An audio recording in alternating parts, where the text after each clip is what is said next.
ठीक है, सब सीजन बीत गया। अब क्रिसमस आएगा तो क्रिसमस मत बनाने लग जाना, ठीक है।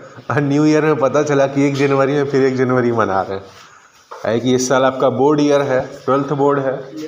बढ़िया से अच्छे से नंबर ला करके पास करिए, उसके बाद जो एंजॉयमेंट करना होगा ग्रेजुएशन में जाके कीजिएगा, ठीक है। चलिए, तो कल हम लोग स्टार्ट किए थे dual nature of matter and radiation, modern physics का फर्स्ट लेक्चर, जिसमें हम लोग फोटो इलेक्ट्रिक इफेक्ट क्या होता है इसके बारे में बात करे थे। फोटो इलेक्ट्रिक इफेक्ट क्यों होता है, कैसे होता है, इसके बारे में भी बात किए थे। फिर हम लोग फोटो इलेक्ट्रिक इक्वेशन को निकाले थे। फोटो इलेक्ट्रिक इक्वेशन आपका आया था, क्या आया था फोटो इलेक्ट्रिक इक्वेशन, कि मैक्सिमम जो काइनेटिक एनर्जी आपका होता है, मैक्सिमम काइनेटिक एनर्जी ये होता है E माइनस फाई, जहां फाई क्या होता है, वर्क फंक्शन होता है। इसी को हम ऐसे भी लिख सकते हैं कि HF माइनस HF नॉट। इसी इक्वेशन को हम ऐसे भी लिख सकते हैं HC by lambda minus HC by lambda naught. तो ये अलग अलग तरीके थे आपको फोटो इलेक्ट्रिक इक्वेशन लिखने के। आज का पहला हेडिंग डालिए, photo electric current and stopping potential. Photo electric current and stopping potential. चलिए, गुड मॉर्निंग। पहला लेक्चर, पहला टॉपिक लिखिए आज का, photo current, photo electric current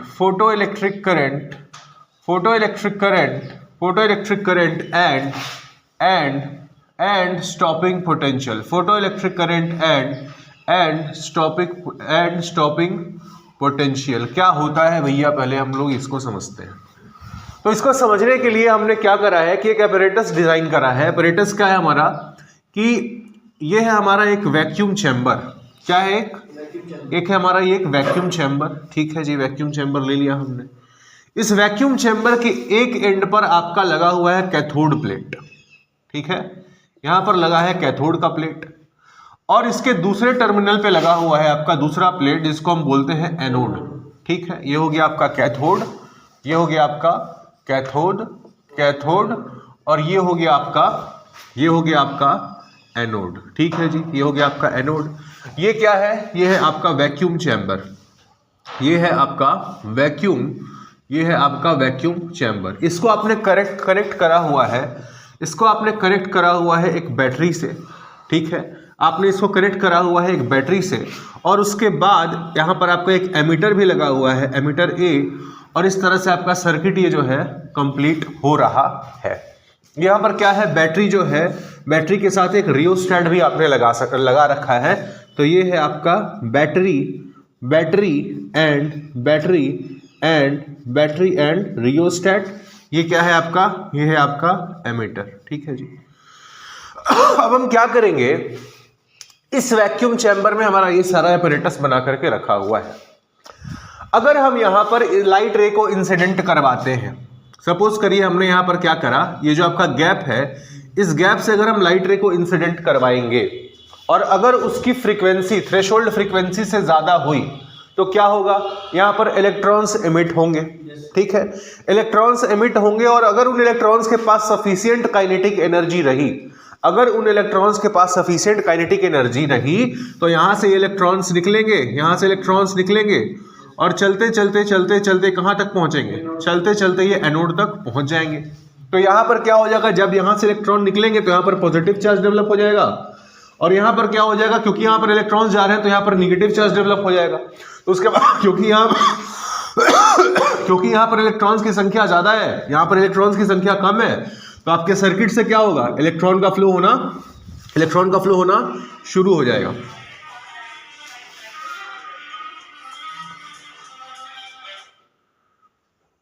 ठीक है।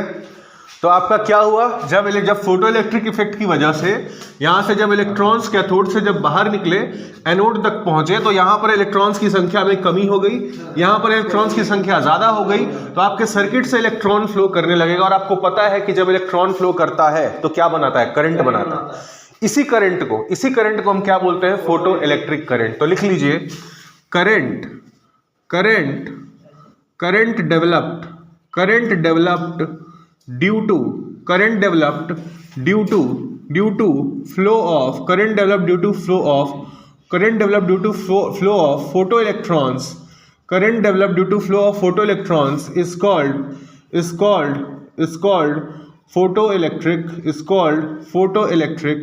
photoelectric, current developed due to flow of photoelectrons is called photoelectric current. लिखिए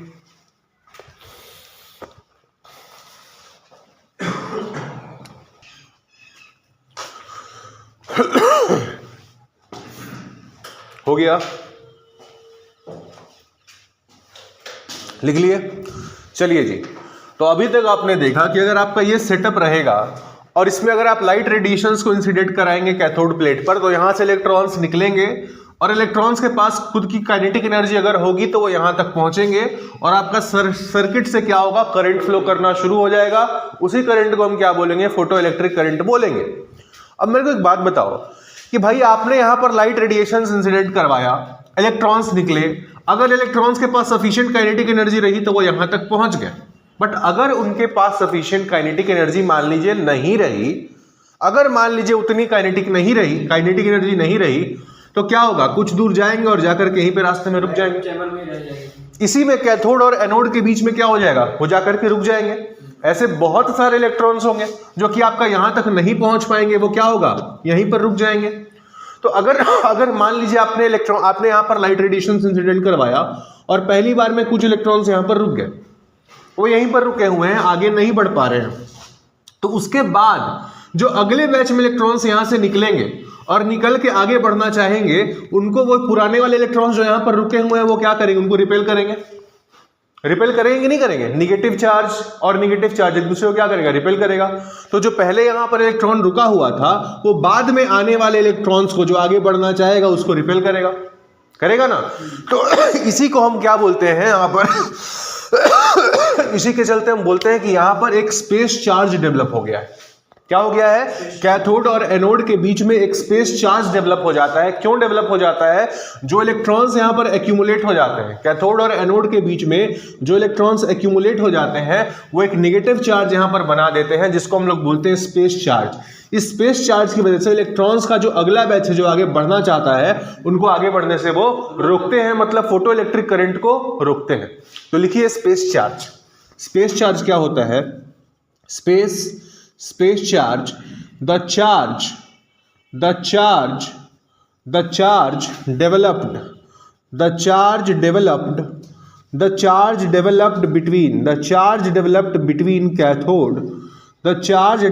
between cathode and anode, due to accumulation of electrons, due to accumulation of photoelectrons between cathode and anode is called space charge। मतलब जो charge यहां पर accumulated electrons की वजह से develop हुआ उसी को हम क्या बोलते हैं, स्पेस चार्ज बोलते हैं। लिखिए हो गया, लिख लिए। चलिए जी, तो ये आपने लिखा फोटो इलेक्ट्रिक करंट के बारे में और स्पेस चार्ज के बारे में। आगे बढ़ते हैं, लिखिए due to the space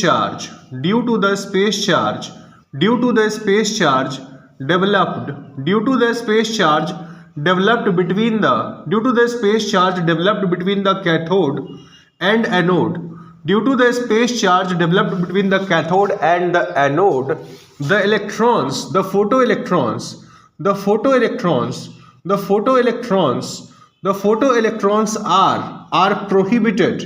photoelectrons are prohibited from moving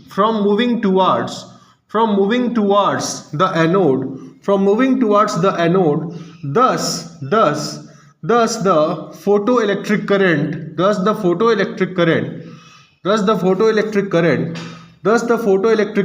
is also prohibited। मतलब कि ये जो स्पेस चार्ज डेवलप होता है कैथोड और एनोड के बीच में, इस स्पेस चार्ज की वजह से फोटो इलेक्ट्रॉन्स आगे बढ़ने से रोक दिए जाते हैं, जिसका प्रभाव फोटो इलेक्ट्रिक करंट पर भी देखने को पड़ता है। लिखिए, लिख लिए? अच्छा जी, अब एक बात बताइए मेरे को, आपको फोटो इलेक्ट्रिक करंट बनाना था। फोटो इलेक्ट्रिक करंट बनाने के लिए आपने लाइट रेडिएशंस को इंसिडेंट करवाया था इलेक्ट्रॉन्स को यहां से यहां मूव करवाने के लिए। बट हुआ क्या? हुआ ये कि कुछ देर के बाद यहां पर इलेक्ट्रॉन्स एक्यूमुलेट हो गए। इलेक्ट्रॉन्स एक्यूमुलेट होने के चलते एक स्पेस चार्ज बना, और वो जो स्पेस चार्ज बना, अब वो इलेक्ट्रॉन्स को आगे बढ़ने नहीं दे रहा है। तो इसका उपाय क्या है? हम क्या करें कि हमारा जो स्पेस चार्ज है यहां से वो हट जाए। तो इसको हटाने के लिए हम क्या करते हैं कि हमारा जो एनोड है इस पर हम पॉजिटिव पोटेंशियल दे देते हैं। अगर मान लीजिए हमने यहां पर पॉजिटिव पोटेंशियल क्रिएट कर दी, कैथोड के रिस्पेक्ट में हमने इसको पॉजिटिव पोटेंशियल दे दी, तो यहां जितने इलेक्ट्रॉन्स थे जो एक्यूमुलेट होकर के बैठे हुए थे, वो सारे इलेक्ट्रॉन्स ये क्या करेगा? पकड़ के अपनी तरफ खींच लेगा। खींचेगा कि नहीं खींचेगा? और जब सारे इलेक्ट्रॉन्स को अपनी तरफ ये खींचेगा, अपनी तरफ एक्सेलरेट करवाएगा, तो फोटो इलेक्ट्रिक करंट की वैल्यू भी क्या हो जाएगी? बढ़ जाएगी, बढ़ जाएगी। तो इसी बात को लिखिए, इसी बात को लिखिए यहां पर, इसी बात को लिखिए कि if the anode is given a positive potential, if the anode is given a positive potential with respect, if the anode is given a positive potential with respect to the cathode, अगर हम anode को cathode की तुलना में positive potential पर रखते हैं, then all the photo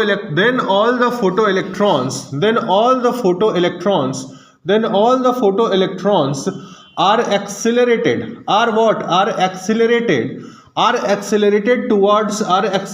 towards the anode. सारे के सारे फोटो इलेक्ट्रॉन्स क्या होंगे?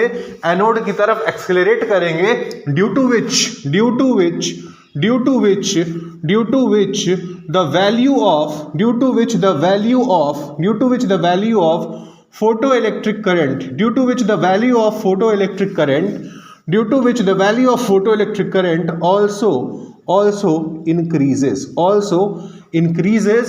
but up to a certain limit only,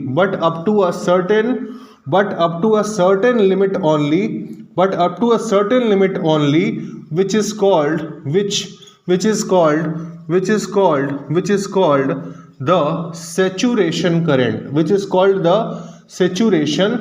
called the saturation current, लिखिए पहले इतना।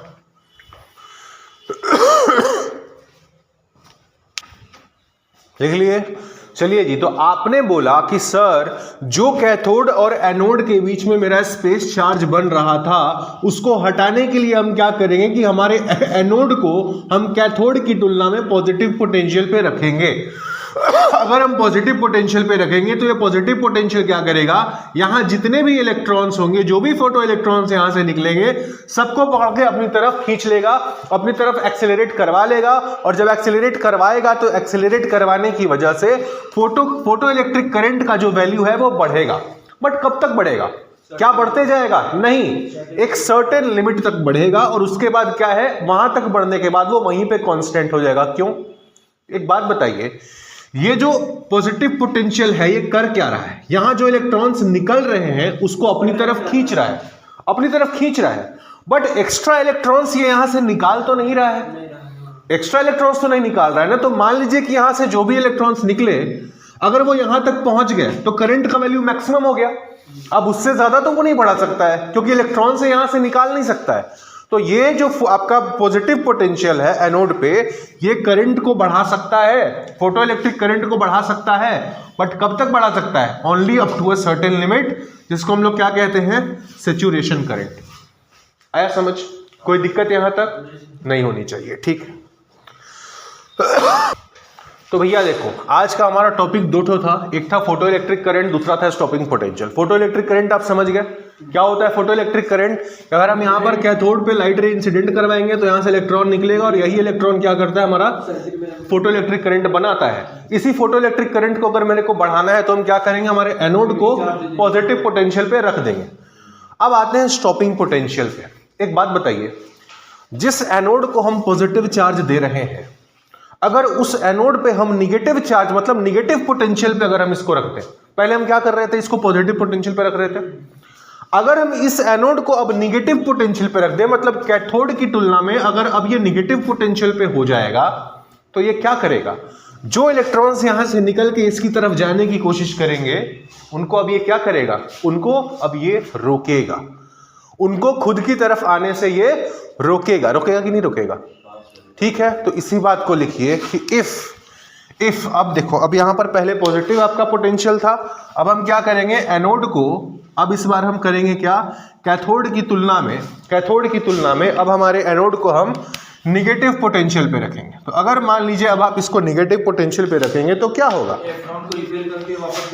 एकदम यही होगा। If the anode is kept at a negative potential, if the anode is kept at a negative potential with respect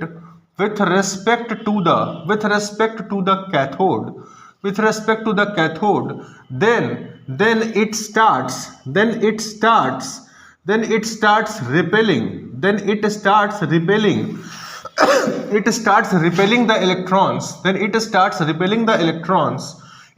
repelling the electrons approaching towards it,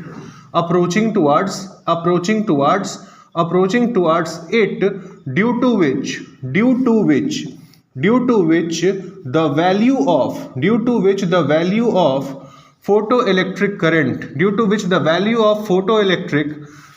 the value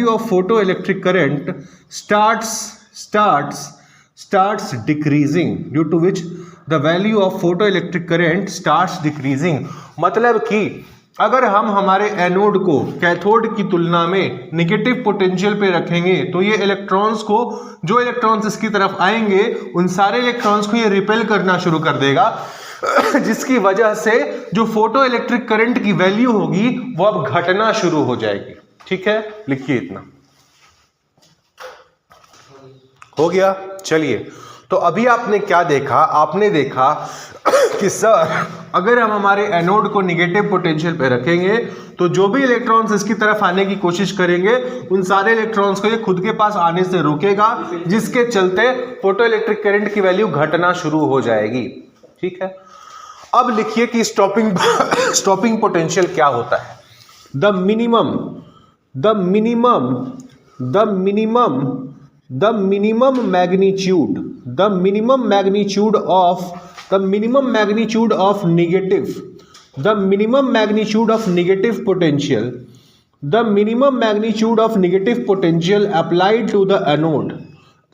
magnitude of negative potential applied to the anode, for which the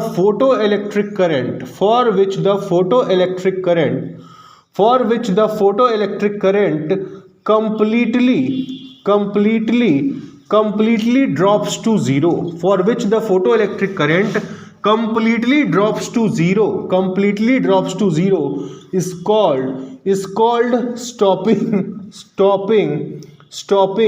potential। मतलब कि anode पे provide किया गया वो negative potential जिसकी वजह से photo electric current पूरी तरह से शून्य हो जाए। मतलब कि यहां पर हम कितना निगेटिव पोटेंशियल अप्लाई करें जिसके लिए हमारा कोई करंट यहां से फ्लो ही ना करे, उसी को हम बोलते हैं स्टॉपिंग पोटेंशियल। मतलब एनोड का वो पोटेंशियल, एनोड पे प्रोवाइड किया गया वो निगेटिव पोटेंशियल जो फोटो इलेक्ट्रिक करंट को पूरी तरह से जीरो कर देगा, उसको हम क्या बोलेंगे, स्टॉपिंग पोटेंशियल। आया समझ? लिखिए। आपने बोला कि सर स्टॉपिंग पोटेंशियल क्या होता है।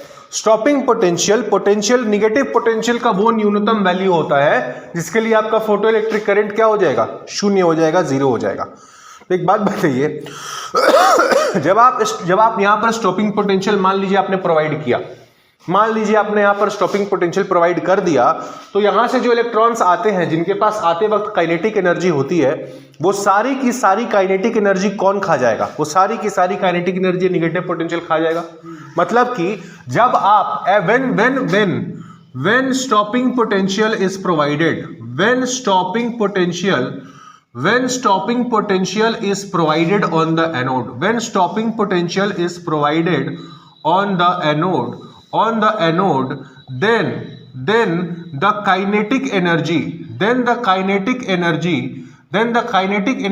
of all the photoelectrons,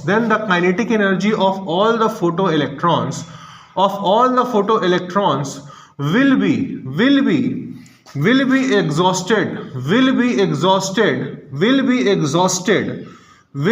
exhausted in doing work or moving against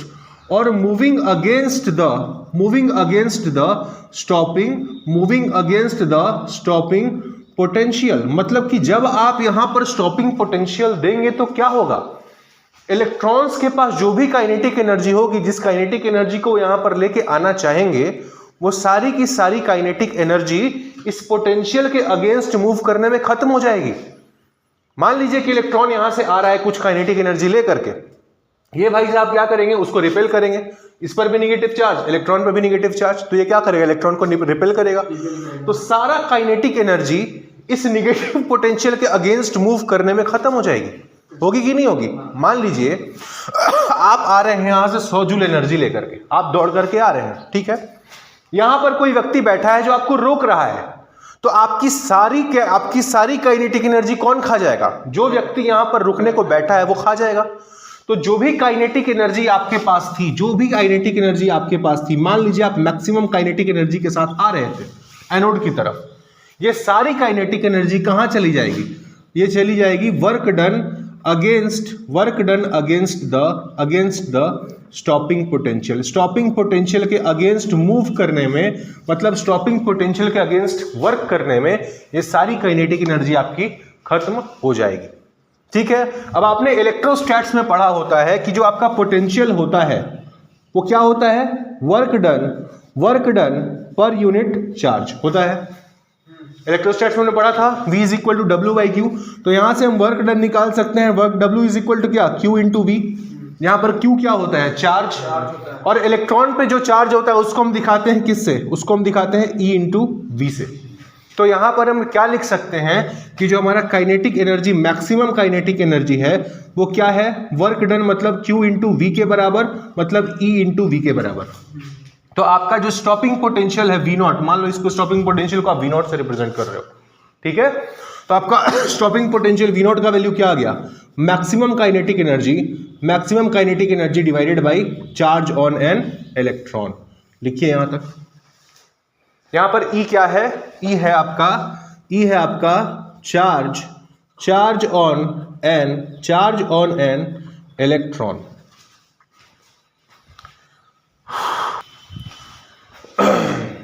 चलिए जी, तो आपके लिए स्टॉपिंग पोटेंशियल का जो फॉर्मूला आपने डराइव करा वो क्या आया? V0 is equal to maximum kinetic energy divided by charge on an electron.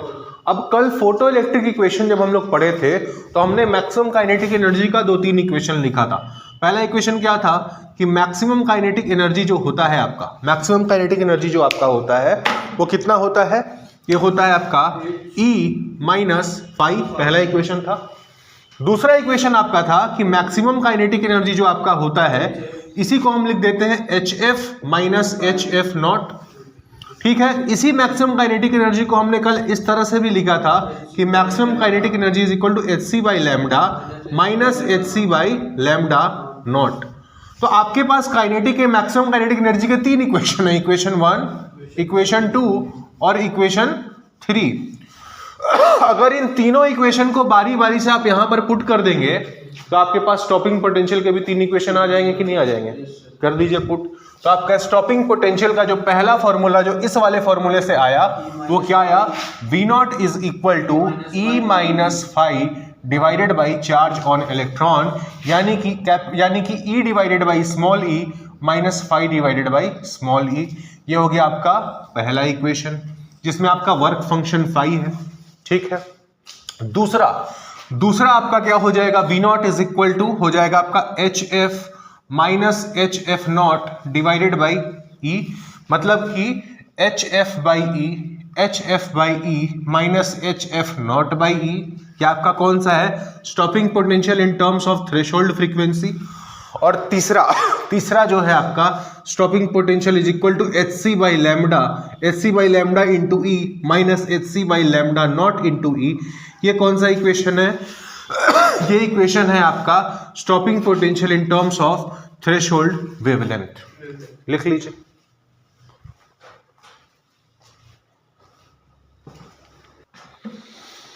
अभी जो आपका सेटअप था, जिस सेटअप से आप फोटो इलेक्ट्रिक करंट को स्टडी कर रहे थे वो कुछ ऐसा था। आपके पास एक वैक्यूम चैम्बर था। इस वैक्यूम चैम्बर में आपने दो टर्मिनल्स पे एक तरफ आपने कैथोड लगा रखा था, कैथोड प्लेट, दूसरी तरफ था आपका एनोड प्लेट, ठीक है। इसको आपने कनेक्ट कर रखा था किससे, एक बैटरी से, और आपका क्या था, एक आपका रियोस्टेट लगा हुआ था, और आपका साथ में क्या था, एक एमीटर था, ठीक है जी। ये आपका सेटअप था। जब आप यहाँ से क्या कर रहे थे, लाइट रेडिएशंस को इंसिडेंट करवा रहे थे, तो आपका इलेक्ट्रॉन यहाँ से इमिट हो रहे थे और आपके एनोड के पास पहुंच रहे थे, ठीक है। अब हम चाहते हैं एक ग्राफ बनाना। ग्राफ किसके और किसके बीच में, हम चाहते हैं ग्राफ बनाना फोटो इलेक्ट्रिक करंट के बीच में और एनोड पोटेंशियल के बीच में, और देखते हैं कि एनोड पोटेंशियल के साथ आपका फोटो इलेक्ट्रिक करंट कैसे वेरी कर रहा है। तो मान लीजिए हमने क्या किया, वाई एक्सिस पर हमने क्या किया, यहां पर हमने ले लिया फोटो इलेक्ट्रिक करंट जिसको हम आईपी से दिखा रहे हैं। ये क्या है हमारा, ये है आपका फोटो इलेक्ट्रिक करंट है, ये है आपका आईपी। और एक्स एक्सिस पर हम दिखा रहे हैं किसको, यहां पर हम दिखा रहे हैं एनोड पोटेंशियल को। एक बात बताइए, जब यहां पर कोई पोटेंशियल नहीं था, ना तो यहां पर पॉजिटिव पोटेंशियल था, ना ही यहां पर नेगेटिव पोटेंशियल था, आप लाइट रेडिएशंस को डाल रहे थे, इलेक्ट्रॉन अपनी खुद की काइनेटिक एनर्जी की वजह से यहां पर पहुंच रहा था ना भाई, ठीक है। कम पहुंच रहा था क्योंकि यहां पर स्पेस चार्ज था, बट कुछ तो पहुंच ही जा रहा होगा। मतलब जब यहां पर कोई पोटेंशियल नहीं था, जब आपका एनोड पोटेंशियल जब यहां पर जीरो था, तब भी कुछ ना कुछ आपका फोटो इलेक्ट्रिक करंट फ्लो कर रहा था। मतलब फोटो इलेक्ट्रिक करंट की कुछ तो यहां पर वैल्यू रही होगी जब आपका पोटेंशियल यहां पर जीरो रहा होगा, ठीक है।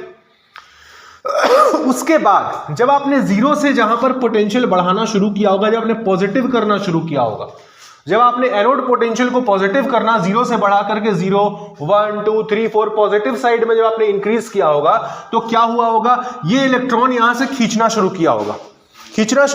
मतलब क्या, फोटो इलेक्ट्रिक करंट की वैल्यू बढ़ी होगी। यही आपने लिखा भी है कॉपी में कि जब आप एनोड पर पॉजिटिव पोटेंशियल देते हैं तो एनोड इलेक्ट्रॉन्स को अपनी तरफ खींचता है और फोटो इलेक्ट्रिक करंट की वैल्यू बढ़ती है। कब तक बढ़ती है, up to a certain limit बढ़ती है, ठीक है। तो क्या करेंगे, जब हम पोटेंशियल को पॉजिटिव करेंगे तो आपका जो फोटो इलेक्ट्रिक करंट है वो आपका बढ़ेगा और बढ़ करके एक सैचुरेशन वैल्यू तक पहुंच जाएगा। कोई दिक्कत यहां तक? अगर यहां पर पोटेंशियल आप निगेटिव करने लग जाते हैं, जीरो से घटाना चालू कर देते हैं, मतलब जीरो से जब आप लेफ्ट की तरफ पोटेंशियल करने जाएंगे तो क्या होगा, ये इलेक्ट्रॉन्स को अपने पास आने से रोकना चालू कर देगा, जिसके चलते फोटो इलेक्ट्रिक करंट की वैल्यू घटनी शुरू हो जाएगी। तो जो यहां पर थी, जब आपका पोटेंशियल जीरो था तो आपकी फोटो इलेक्ट्रिक करंट ये थी। जब आप इसको निगेटिव पोटेंशियल देना चालू करेंगे तो फोटो इलेक्ट्रिक करंट की वैल्यू क्या होगी, घटना चालू हो जाएगी, और फाइनली यहां पर आकर के किसी एक पर्टिकुलर पोटेंशियल के लिए, जिसको हम बोलते हैं V नॉट, स्टॉपिंग पोटेंशियल के लिए फोटो इलेक्ट्रिक करंट की वैल्यू पूरी तरह से क्या हो जाएगी, शून्य हो जाएगी। तो ये है ग्राफ आपका फोटो इलेक्ट्रिक करंट और एनोड पोटेंशियल के बीच में। बना लीजिए, ये क्या है आपका V नॉट, ये है आपका स्टॉपिंग पोटेंशियल।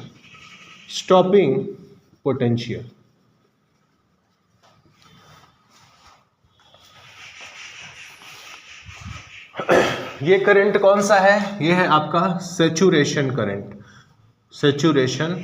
करंट, मतलब maximum value of photo electric current जो आप बना सकते हैं। हेडिंग डालिए effect of intensity on photo electric current. Heading डाल लीजिए इफेक्ट ऑफ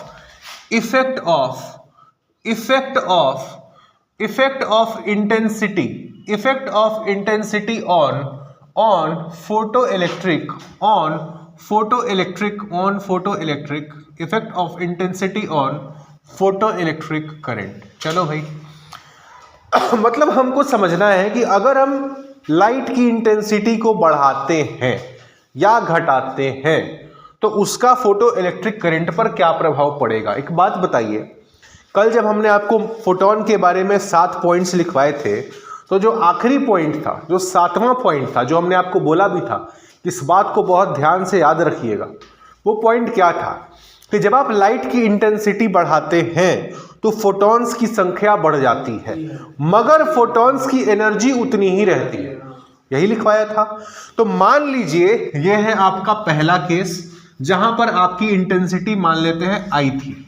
जब आपकी इंटेंसिटी आई थी तो 2 फोटॉन्स मान लेते हैं, 2 रेडिएशंस आ रहे थे, 2 फोटॉन्स आ रहे थे और 2 फोटॉन्स आ रहे थे तो 2 इलेक्ट्रॉन्स इन्होंने बाहर निकाला।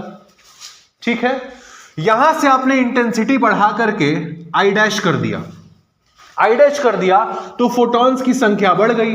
फोटॉन्स की संख्या बढ़ गई तो पहले 2 फोटॉन्स आ रहे थे तो 2 इलेक्ट्रॉन को बाहर निकाला था। अब क्या है, 5 फोटॉन्स आ रहे हैं तो 5 इलेक्ट्रॉन्स को बाहर निकालेंगे। तो क्योंकि जब आप इंटेंसिटी बढ़ा रहे हैं तो फोटॉन्स की संख्या बढ़ रही है और फोटॉन्स की संख्या बढ़ने से फोटो इलेक्ट्रॉन्स की संख्या बढ़ रही है तो फोटो इलेक्ट्रिक करंट का वैल्यू भी क्या होगा, बढ़ेगा। क्यों? क्योंकि आप जानते हैं आई करंट जो आई होता है वो क्या होता है, Q बाई टी, मतलब कि NE बाई टी, मतलब number of electrons by T. तो अगर आप नंबर ऑफ इलेक्ट्रॉन्स की संख्या बढ़ा रहे हैं इंटेंसिटी बढ़ा करके तो फोटो इलेक्ट्रिक करंट की वैल्यू भी क्या होगी, बढ़ेगी। आया समझ?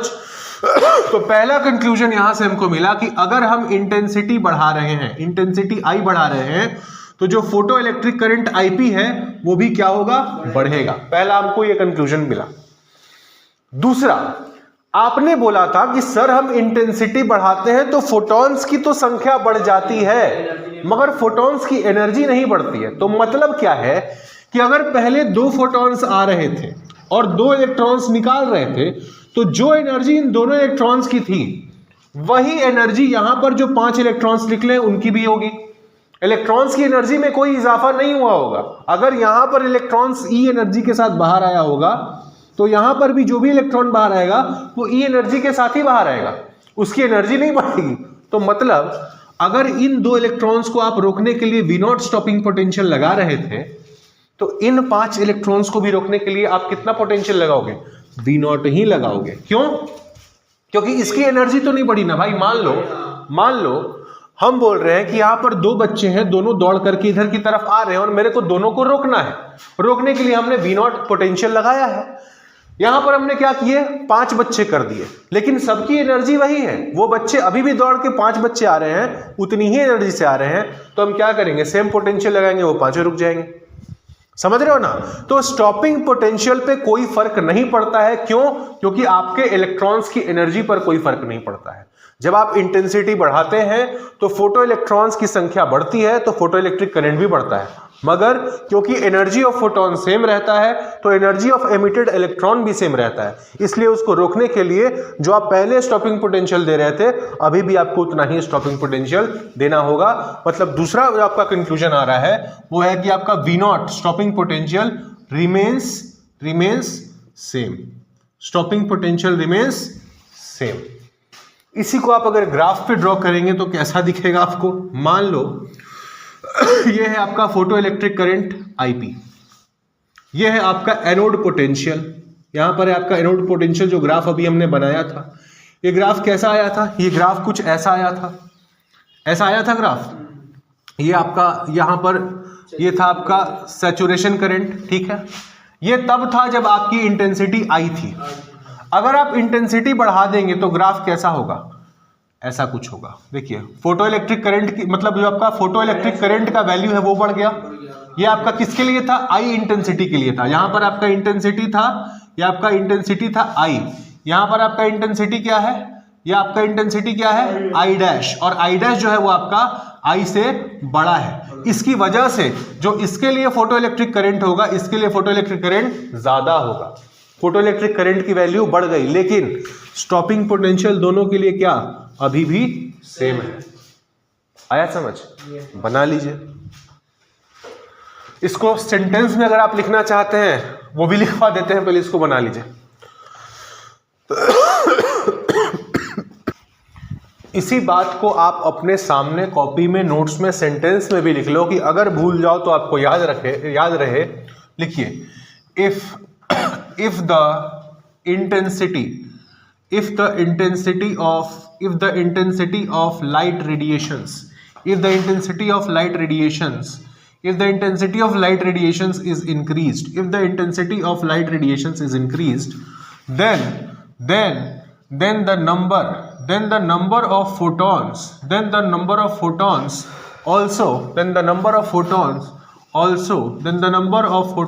also increases, due to which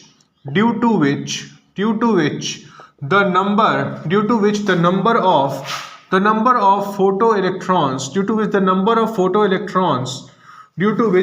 number of photoelectrons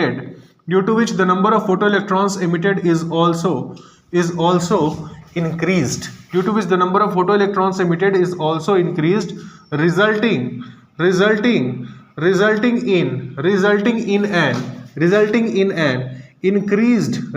in an increased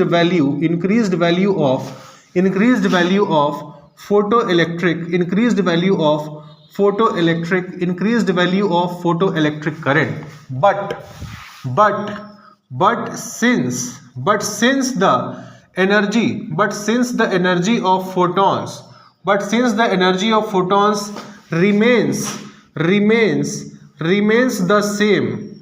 the same even after increasing the intensity,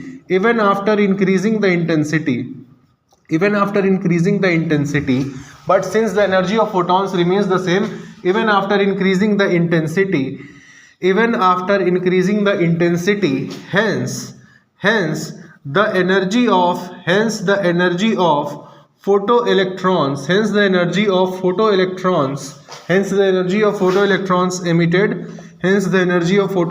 emitted also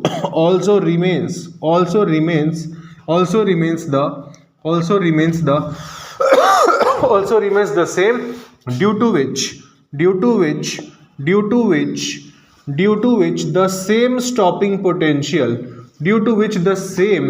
due to which the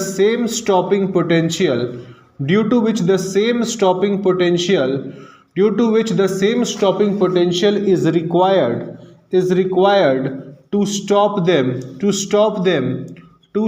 them as before. लिखिए,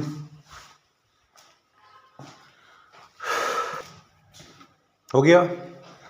अगला heading डालिए, effect of frequency on photo electric current.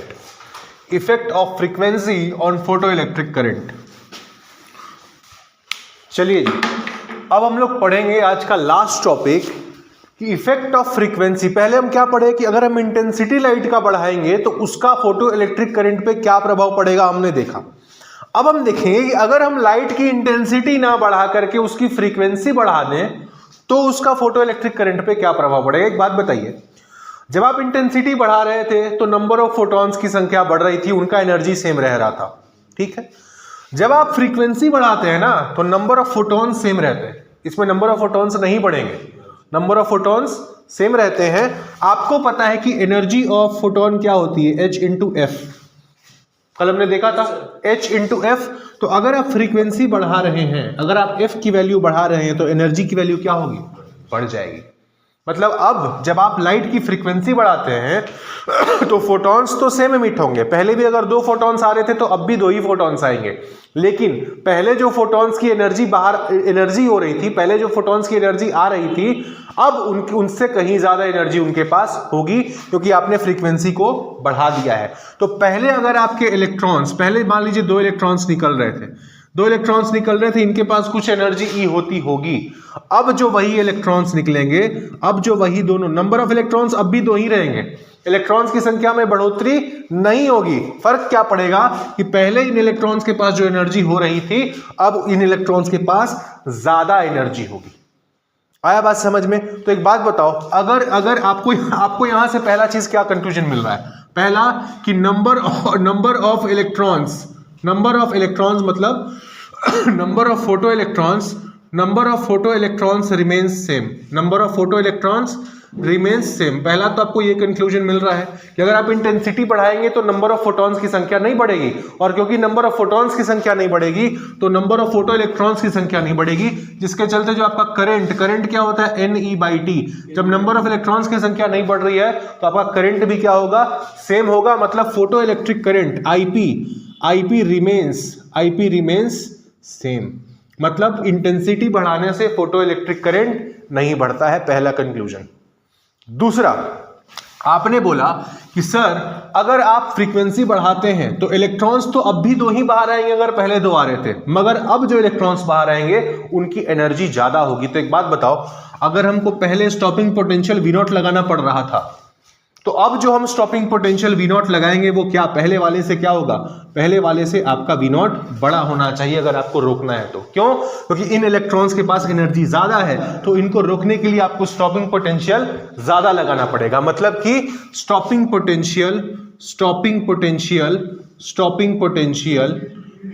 Potential increases, stopping potential बढ़ जाता है। अगर आप इसी चीज को ग्राफ पर दिखाने का कोशिश करेंगे तो मान लीजिए ये है आपका फोटो इलेक्ट्रिक करंट IP, ये है आपका एनोड पोटेंशियल।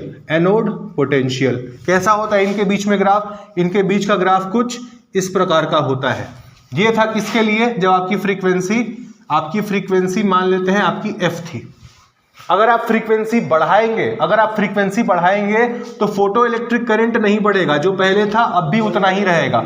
मतलब कि ये जो आपका ग्राफ होगा फ्रीक्वेंसी इंक्रीज फ्रीक्वेंसी के लिए, ये आपका फोटो इलेक्ट्रिक करंट सेम होगा। क्या बढ़ जाएगा? अगर आपका स्टॉपिंग पोटेंशियल V0 था तो अब आपका V0 डैश हो जाएगा, जहां V0 डैश जो है वो आपका V0 से बड़ा है। बना लीजिए। ये आपका किसके लिए है? ये पहला वाला जो ग्राफ था, ये जो पहला ग्राफ है ये आपका फ्रीक्वेंसी F के लिए। ये जो ग्राफ है आपका ये किसके लिए है? ये है आपका फ्रीक्वेंसी F डैश के लिए, और आपका F डैश क्या है? F से बड़ा है। बनाइए। ये थोड़ा ग्राफ पैरेलल होता है, समझे ना? मतलब ढंग से इसको बना लेना। ये जो ग्राफ होता है वो कुछ इस तरह से होगा। ये आपका ये जो होगा ये इस तरह से आएगा, और अब इसको ऐसे बना लेना। इसी चीज को, इसी कहानी को अपने शब्दों में लिख लीजिए। क्या है कि if the frequency of incident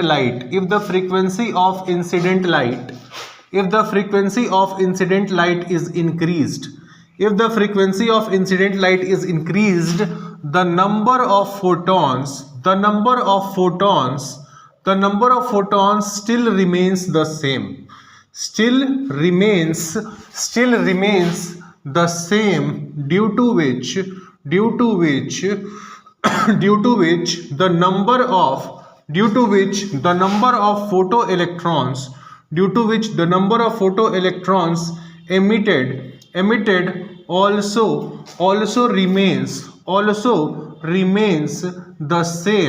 also remains the same, keeping the value of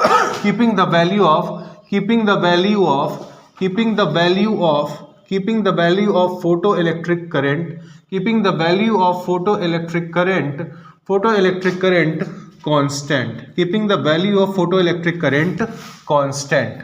But on increasing the frequency,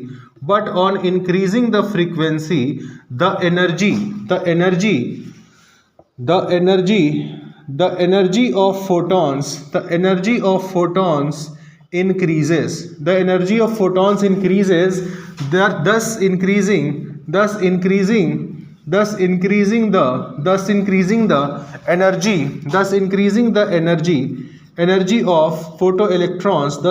the energy of photoelectrons emitted. thus increasing the energy of photoelectrons emitted, due to which a higher value of stopping due to which a higher value of stopping potential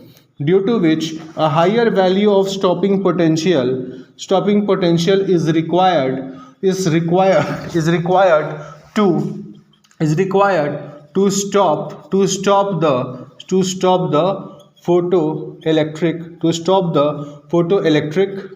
the photoelectric current. हो गया। तो ये था आपका photo electric effect. Photo electric effect पूरा आपका complete हो चुका है। कल हम लोग स्टार्ट करेंगे डी ब्रॉगली वेवलेंथ के बारे में पढ़ेंगे और मोस्ट प्रोबेबली परसों आपका ये चैप्टर खत्म हो जाना चाहिए। चलिए आज का लेक्चर यहीं खत्म करते हैं, मिलेंगे हम लोग कल।